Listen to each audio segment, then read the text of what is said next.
There are moments in life when cruelty feels louder than any noise in the world, even if you cannot hear it. That afternoon, under the blazing sun outside a roadside restaurant, a young deaf boy named Noah tasted that cruelty in its rawest form. His hands trembled around a simple burger, his eyes swollen with tears, and his breath sharp and uneven as a group of boys surrounded him, laughing and recording his pain like it was entertainment. Noah couldn't hear their voices, but he felt every vibration of their mockery in his chest, every cruel smirk, every insult mouthed too slowly and too dramatically for him not to understand.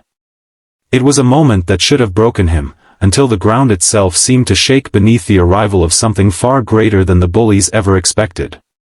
If you believe kindness is stronger than cruelty, and second chances can change lives, please like, comment, share, and subscribe to the channel. Your support means the world. Noah was 13, quiet, small for his age, and used to being misunderstood.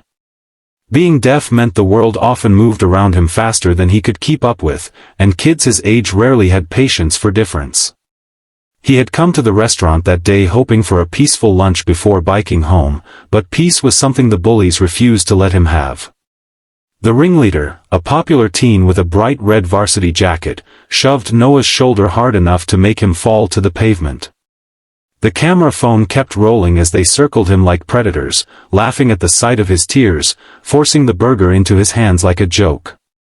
Noah didn't cry because of the fall or the pain, he cried because for years he had learned to swallow his hurt, but this time, out in public with strangers watching, the world felt too big and he felt too alone. What none of the boys noticed at first was the distant rumble in the air.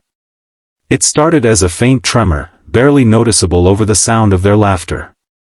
But then it grew louder, rolling across the parking lot like distant thunder. The boys looked up, annoyed at the interruption, until they saw them, motorcycles, dozens of them, pulling into the lot in a wide formation. Leather vests, heavy boots, thick beards, tattooed arms, and an unmistakable presence that demanded attention. 40 bikers, all from a well-known local club, had arrived not by coincidence, but because one of their members inside the restaurant had seen everything through the window. At the front of the group walked a massive man, broad as a wall, with a gray beard and a scar running across his cheek. His vest read, "Steel Vows," a name the community respected deeply. He didn't shout. He didn't need to. His presence alone made the bullies step back and lower their phones. Behind him, the rest of the bikers crossed their arms, forming a silent but powerful line. The diners inside the restaurant had come out too, their eyes wide, whispering to each other as the tension thickened. The big biker knelt beside Noah gently, in a way that contrasted every part of his intimidating appearance. He placed a steady hand on the boy's back and waited for Noah to look at him. Then, slowly and clearly, he signed, "Are you okay?" Noah's eyes widened. Someone understanding his language, someone defending him, was something he never expected. He shook his head, eyes pooling again, not from fear but from relief that someone finally cared. The ringleader bully tried to speak, forming an excuse, but the biker leader raised a hand. Not threatening, just firm, commanding respect without needing anger. He asked Noah to stand, helping him carefully. Noah wiped his tears, still shaky, but he felt shielded now in a way he had never felt in his life. The bikers didn't touch the bullies. They didn't shout at them. Instead, they stood silently, staring, allowing their presence to speak the message: cruelty is not strength, and picking on the vulnerable makes you smaller, not bigger. The bullies, humiliated and unable to hide behind their phones anymore, slowly backed away, their laughter gone, replaced with guilt and shame. For the first time, Noah saw fear in their eyes, not of violence, but of their own reflection in the mirror these bikers had just forced them to face. When the bullies finally ran off, the bikers stayed with Noah. They took him inside the restaurant, bought him a fresh meal, and sat around him like a protective circle. They signed simple phrases, wrote notes for him, and made sure he knew he wasn't alone. One of them, a younger biker with soft eyes, revealed he had grown up deaf as well, and that the club had learned sign language to support him. Noah's face lit up with something he hadn't felt in a long time: belonging. Word of what happened spread through town quickly. People talked about how 40 bikers stood up for one deaf boy, how compassion had arrived on roaring engines and changed the entire atmosphere of a summer afternoon.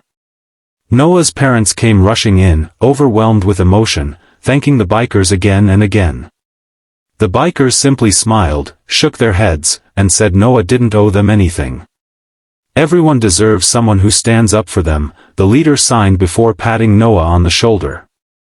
In the days that followed, something remarkable happened. The bullies who once mocked Noah came to him, not with cameras, but with apologies. Real ones. Maybe it was fear, maybe it was guilt, or maybe it was seeing firsthand how wrong they had been. Noah accepted their apologies not because he had to, but because he deserved peace more than grudges. And slowly, the atmosphere around school began to change. Weeks later, Noah rode his bike past the restaurant again. He smiled when he heard the familiar rumble of motorcycles in the distance, not frightening, but comforting. A reminder that kindness can arrive from the most unexpected places, and sometimes the loudest protectors stand behind the quietest voices. If this story touched your heart, please like, comment, share, and subscribe. Your support helps us spread more powerful true-inspired stories like this. Before you go, comment below: kindness always wins.